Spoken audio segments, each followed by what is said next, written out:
કોણે તાજેતરમાં UIDAI ના CEO તરીકેનો ચાર્જ સંભાળ્યો છે?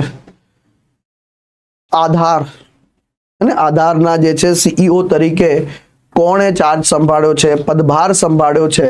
તો અજય ભૂષણ પાંડેજી, ભુવનેશ કુમાર, રાજેશ કુમાર સી, અરવિંદ ગુપ્તા. કયો જવાબ આની અંદર સાચો આવશે? તો આની અંદર જે છે જવાબ સાચો આવશે મિત્રો ભુવનેશ કુમાર. કયો જવાબ સાચો આવશે? Bhuvnesh Kumar is the correct answer છે. આની અંદર ભુવનેશ કુમાર જવાબ આની અંદર સાચો આવશે. તો Bhuvnesh Kumar unique identification authority of India UIDAI ના ચીફ એક્ઝિક્યુટિવ ઓફિસર તરીકે જે છે પદભાર સંભાળ્યો છે. તો આ જે છે UIDAI એનું પૂરું નામ પણ જે પહેલા તો ધ્યાનથી સાંભળી લેજો. Unique identification authority of India જે છે આનું પૂરું નામ છે unique. U for unique, I for identification સાહેબ, ID મતલબ આઈડેન્ટિફિકેશન, D જે છે અને A ફોર ઓથોરિટી અને I ફોર ઇન્ડિયા જે છે. તો આ જે છે ચાર્જ સંભાળી લીધો છે ભાઈ ઉત્તર પ્રદેશ બેચના જે છે કેડરના અધિકારી છે સાહેબ. સાથે સાથે જે છે ઇલેક્ટ્રોનિક્સ એન્ડ ટેકનોલોજી મંત્રાલયના જે છે સચિવ તરીકેનો બી જે છે એમનો પદભાર જોડે જોડે રહેશે. તો આ જે છે સચિવ પણ રહેશે અને CEO પણ રહેશે આની અંદર સાહેબ. તો આ એક સરસ મજાની ઇન્ફોર્મેશન છે સાહેબ. આ ઉપરાંત તમને બધાને ખબર છે, અગેન તમે વેબ સંકુલના પ્લેટફોર્મ પર છો, લેક્ચર મનીષ સરના લેક્ચરમાં છો. તો સાહેબ જ્યારે પણ કંઈ પણ આવો ટોપિક આવે તો આપણે જે છે બહુ ડિટેલમાં ચર્ચા કરતા હોય છે. તો આજે તમે બધા તૈયાર છો આખા આ વાત કરીએ UIDAI સંદર્ભમાં અદ્ભુત માહિતી કવર કરવા માટે? જો આપ તૈયાર છો તો સાહેબ આવી જાઓ. પહેલો પ્રશ્ન એના સંદર્ભમાં તમને આપું. ચલો ભાઈ, જે વિદ્યાર્થી મિત્રો જે છે પહેલાથી તૈયારી કરીને બેઠા છે એમના માટે નીચેના વિધાનોના સંદર્ભમાં કયું અથવા કયા વિધાન અથવા વિધાનો સાચું અથવા સાચા છે? આધાર મેટા ડેટા 3 મહિનાથી વધુ સમય માટે સંગ્રહિત કરી શકાતા નથી. આધાર ડેટા શેર કરવા માટે રાજ્ય ખાનગી કોર્પોરેશન સાથે કોઈ પણ કરાર કરી શકતો નથી. વીમા ઉત્પાદનો મેળવવા માટે આધાર ફરજિયાત છે અને ભારતના કોન્સોલિડેટેડ ફંડમાંથી ભંડોળ મેળવવા માટે આ લાભો મેળવવા માટે આધાર ફરજિયાત છે સાહેબ.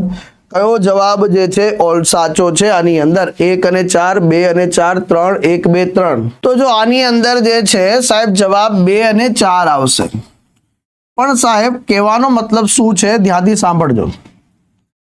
આ ટોપિક તમને આવડે ક્યારે? આ પ્રશ્નોના જવાબ આવડે ક્યારે પરીક્ષામાં? હે ને, આ પરીક્ષામાં આપણને જે છે ક્યારે આવડે સાહેબ? આ બધી બાબતો છે તેના સંદર્ભમાં જે છે તમારે જોવું પડશે કે ભાઈ સુપ્રીમ કોર્ટે પણ જે છે સમયાંતરે આના સંદર્ભમાં ચુકાદા આપેલા છે. એ બધાનું જે આપણે અધ્યયન કરેલું હોય, ભણેલું હોય તો આવડે. જો હું તમને ભણાવી દઉં પછી તમને પાછો પ્રશ્ન ઉપર લાવીશ તો તમને જોજો પ્રશ્ન કેટલો સરળ લાગશે. અને આ પ્રશ્ન શેમાં પૂછાયેલો છે ભાઈ? UPSC માં પૂછાયેલો છે. અને આ પ્રશ્ન એકદમ ઈઝી પકલું થઈ જશે, જોજો મજા આવશે. Aadhaar unique identification authority of India દ્વારા જારી કરવામાં આવેલો 12 અંકનો જે છે આ ઓળખ નંબર છે ભાઈ. કેટલા અંકનો? 12 નંબરનો જે છે ઓળખ નંબર છે સાહેબ. સુપ્રીમ કોર્ટે જે છે આના એક સંદર્ભમાં ચુકાદો આપ્યો છે કે આધાર ઓથેન્ટિકેશન નો જે ડેટા છે એ 3 મહિના નહીં પરંતુ 6 મહિના સુધી રાખી શકાય, વધુ રાખી શકાય નહીં. 3 મહિનાથી વધુ નહીં પણ 6 મહિનાથી વધુ રાખી શકાય નહીં. આ પણ જે છે ડન. તો આ એક સરસ મજાની ઇન્ફોર્મેશન જે છે આના સંદર્ભમાં. હવે પહેલું વિધાન યાદ કરો. તો આ સુપ્રીમ કોર્ટના ચુકાદાના કારણે પહેલું વિધાન શું છે ભાઈ? ખોટું પડી ગયું કે નહીં? હે ને, ખોટું પડી ગયું કે નહીં આની અંદર? ત્યાર પછી સુપ્રીમ કોર્ટે જે છે એ પણ કીધું છે કે આધારનો જે ડેટા છે કોઈ પણ રાજ્ય ખાનગી અથવા તો કોઈ પણ જે દેશ જે ડેટા કલેક્ટ કર્યા છે એ ખાનગી કોર્પોરેશન સાથે કરાર કરી શકશે નહીં. જો કરાર કરે છે તો એ ગોપનીયતાના અધિકારનું ઉલ્લંઘન કરે છે સાહેબ. અને એટલા માટે એ બીજા કોઈ પણ જે ડેટા છે એ વેચી નહીં શકે ભાઈ, કે લઈ લીધો ડેટા ને કે લો લઈ જાઓ તમે ડેટા આપી દે. આવું નહીં ચાલે આની અંદર સાહેબ. તો આ બીજું સ્ટેટમેન્ટ યાદ કરો ભાઈ. ત્યાર પછી વીમા ઉત્પાદનો ખરીદવા માટે આધાર ફરજિયાત નથી, એટલે કમ્પલસરી નથી કે આધાર હોય તો જ તમે તમારો વીમો જે છે વીમો ઉતારી શકો સાહેબ. આપણી જે સંસ્થા છે આના સંદર્ભમાં IRDAA એટલે કે insurance regulatory development authority of India એણે જે છે સ્પષ્ટતા કરેલી છે કે વીમા લેવા માટે જે છે કોઈને આધાર કમ્પલસરી નથી. યાદ આવ્યું ભાઈ. ત્યાર પછી સર્વોચ્ચ અદાલતે શું કીધેલું છે કે જો ભારતના સંકલિત ભંડોળમાંથી ભંડોળ પૂરું પાડવામાં આવતી હોય એવી કોઈ પણ યોજનાના લાભો લાભાર્થી સુધી પહોંચાડવા માટે તો એક જે છે પહોંચે છે કે નહીં એની ખાતરી કરવા માટે આધારની આવશ્યકતા જે છે જરૂરી છે. એટલે કે આધાર જરૂરી છે, આધાર કમ્પલસરી છે. આધાર જે છે એ કમ્પલસરી છે આની અંદર. તો આ જે છે કેટલીક બાબતો એ જરા જે છે ધ્યાન રાખવાની છે. હવે જો આ બધું ભણી લીધું આપણે, આ ભણ્યા પછી જો જે છે સાહેબ આમ તમને પ્રશ્ન થોડો અઘરો લાગે. જો આધાર 3 મહિનાથી સાહેબ 6 મહિના કીધેલા છે ખોટું, એક વાળો ઓપ્શન ગયો, એક વાળો ઓપ્શન ગયો. જુઓ આ જો ભણેલા હોય તો પહેલા જ 2 ઓપ્શન તો ગાયબ, 2 ઓપ્શન તો ગાયબ સર. બીજું આધાર ડેટા શેર કરવા માટે રાજ્ય ખાનગી કોર્પોરેશન સાથે કરાર કરી શકતું નથી, તો બીજું સ્ટેટમેન્ટ તો સાહેબ સાચું છે. શું છે? બીજું સ્ટેટમેન્ટ તો સાહેબ સાચું છે. તો ભાઈ ખાલી ત્રીજું તો ભાઈ નો આવી શકે. લો જવાબ આવી ગયો ભાઈ. મને 3 અને 4 વાંચવાની પણ જરૂર નથી. તો છે મને 3 અને 4 વાંચવાની પણ જરૂર નથી સાહેબ. 3 અને 4 વાંચવાની પણ જરૂર નથી. જો જવાબ ક્યાં આવે? 5 સેકન્ડમાં. કેટલા સેકન્ડમાં આવે? 5 સેકન્ડમાં આવે. એટલા માટે કહું છું કે પ્રશ્નો પ્રેક્ટિસ કરો છો ને, ખાલી પ્રશ્નોની પાછળ પોતાની દુનિયા ન બગાડો, ડેટાની પાછળ દુનિયા બગાડો. કન્ટેન્ટ તમારી પાસે હશે તો સાહેબ આવા ગમે એવા પ્રશ્નો હશે ને સાહેબ તમામ ચૂટકીઓમાં સોલ્વ કરશો, 5 સેકન્ડમાં જવાબ લાવશો. સમજ આવે છે બધાને ભાઈ હું શું કહેવા માંગુ છું, હું શું સમજાવવા માંગુ છું? આ UPSC નો પૂછાયેલો પ્રશ્ન છે, જેને ચેક કરવાની છૂટ છે ઇન્ટરનેટ પર ગમે ત્યારે જઈને આ જ પ્રશ્ન ટાઈપ કરજો તમને મળી આવશે. મારા કહેવાનો મતલબ એવું છે કે UPSC હોય કે ગમે તે હોય સાહેબ, પણ જો ડેટા આપણે સારી રીતે ભણી લઈએ ને, કન્ટેન્ટ સારી રીતે ભણીએ તો સાહેબ પ્રશ્ન નહીં ખટકે સાહેબ. ત્યાર પછી જે છે આવો જે હજી એક ઓર પ્રશ્ન, નીચેના વિધાનોના સંદર્ભમાં કયું અથવા કયા વિધાન અથવા વિધાનો સાચું અથવા સાચા છે? આધાર કાર્ડનો ઉપયોગ નાગરિકતા અથવા નિવાસના પુરાવા તરીકે થઈ શકે છે. એક વખત આધાર જાહેર થઈ ગયો એટલે કે જારી કરવામાં આવે પછી એને ઇસ્યુ કરનાર સત્તાધિકારી એટલે કે સંસ્થા એને નિષ્ક્રિય અથવા અવગણવામાં આવશે નહીં ભાઈ. ના તો એને નિષ્ક્રિય કરી શકશે, ના તો એને અવગણી શકે સાહેબ.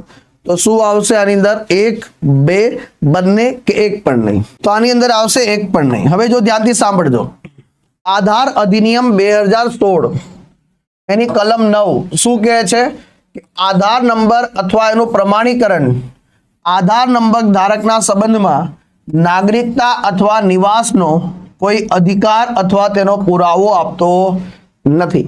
આવું સ્પષ્ટપણે એના કાયદામાં લખેલું છે. એટલે કે આધાર જે છે એ નાગરિકતા અથવા નિવાસીનો કોઈ પુરાવો છે નહીં સાહેબ. બીજું આધાર અધિનિયમમાં લખેલું છે કે જ્યારે આધાર નંબર કાયમી ધોરણે જે છે બાકાત થઈ શકે છે. ધ્યાનથી સાંભળજો, એક વખત જારી કર્યા પછી અથવા યુનિક આઈડેન્ટિફિકેશન જે છે ઓથોરિટી ઓફ ઇન્ડિયા દ્વારા અસ્થાયી રૂપે એને નિષ્ક્રિય પણ કરી શકે છે ને. તો આ બંને વસ્તુ છે સાહેબ. તો તમારો આધાર નંબર કાલ ઉઠીને જે છે આધાર ઓથોરિટી લાગે તો એ સંપૂર્ણ રીતે આધાર નંબરને જે છે ખતમ કરી શકે છે અથવા તો થોડાક સમય માટે નિષ્ક્રિય કરી શકે છે સાહેબ. તો આ સરસ મજાની જે ઇન્ફોર્મેશન છે સાહેબ, unique identification authority of India Aadhaar અધિનિયમ 2016 એના કાયદા મુજબ 12 જુલાઈ 2016 ના રોજ ઇલેક્ટ્રોનિક્સ અને સૂચના પ્રૌદ્યોગિકી મંત્રાલય અંતર્ગત આ શું છે? એક વૈધાનિક ઓથોરિટી છે સાહેબ. વૈધાનિક ઓથોરિટી કોને કહેવામાં આવે છે? કે સંસદ દ્વારા કાયદો પસાર કરીને બનાવેલી કોઈ સંસ્થા હોય તો એને જે છે સાહેબ વૈધાનિક ઓથોરિટી તરીકે ઓળખીએ છીએ, વૈધાનિક સંસ્થા તરીકે જે છે ઓળખીએ છીએ સાહેબ આની અંદર. તો આના સીઈઓ હવે બદલાઈ ચૂક્યા છે ભાઈ. ચલો મને કોઈ કહેશે ભાઈ, ચલો હવે સીઈઓ તરીકે કોણ આવી ચૂક્યા છે આની અંદર? શું આવશે ભાઈ? ભુવનેશ કુમાર. શું જવાબ આવશે આની અંદર? ભુવનેશ કુમાર. મેં જાણી જોઈને નથી લખ્યું તો રિવિઝન થઈ જાય. મુખ્ય મથક ક્યાં આવેલું છે? નવી દિલ્હી ખાતે આવેલું છે. અને આખા દેશમાં પ્રાદેશિક કચેરીઓની સંખ્યા કેટલી છે? તો 8 પ્રાદેશિક કચેરીઓ છે. કેટલી છે? 8 પ્રાદેશિક કચેરીઓ છે સાહેબ. આના 2 ડેટા કેન્દ્રો છે મિત્રો. આધાર ના જે છે 2 ડેટા કેન્દ્ર છે. એક છે હેબ્બલ, જે બેંગલુરુ કર્ણાટકમાં આવેલું છે, અને એક હરિયાણાના માનેસર ખાતે એટલે ગુરુગ્રામ ખાતે આવેલા છે. તો આના 2 ડેટા કેન્દ્રો છે સાહેબ. બંને ડેટા કેન્દ્રો ખાસ ધ્યાન રાખી લેજો. આ લાઈન બાય લાઈન પ્રશ્ન જ થઈ રહ્યા છે. ઓથોરિટીમાં 2 પાર્ટ ટાઈમ સભ્યો, 2 પાર્ટ ટાઈમ સભ્યો, એક ચીફ એક્ઝિક્યુટિવ ઓફિસર જે ઓથોરિટીના સભ્ય સચિવ હોય છે, અને જે છે આપણા મંત્રાલયના જે છે મંત્રી અત્યારે હાલ કોણ છે ભાઈ? તો ઇલેક્ટ્રોનિક્સ અને જે છે પ્રૌદ્યોગિકી મંત્રાલયના મંત્રી કોણ છે? તમારે મને કહેવાનું છે ભાઈ. ઇલેક્ટ્રોનિક્સ મંત્રાલયના જે છે અત્યારે હાલ મંત્રી કોણ છે? અશ્વની વૈષ્ણવજી. અશ્વિની વૈષ્ણવજી જે રેલવે મંત્રી પણ છે સાહેબ. તો અહીંયા જે છે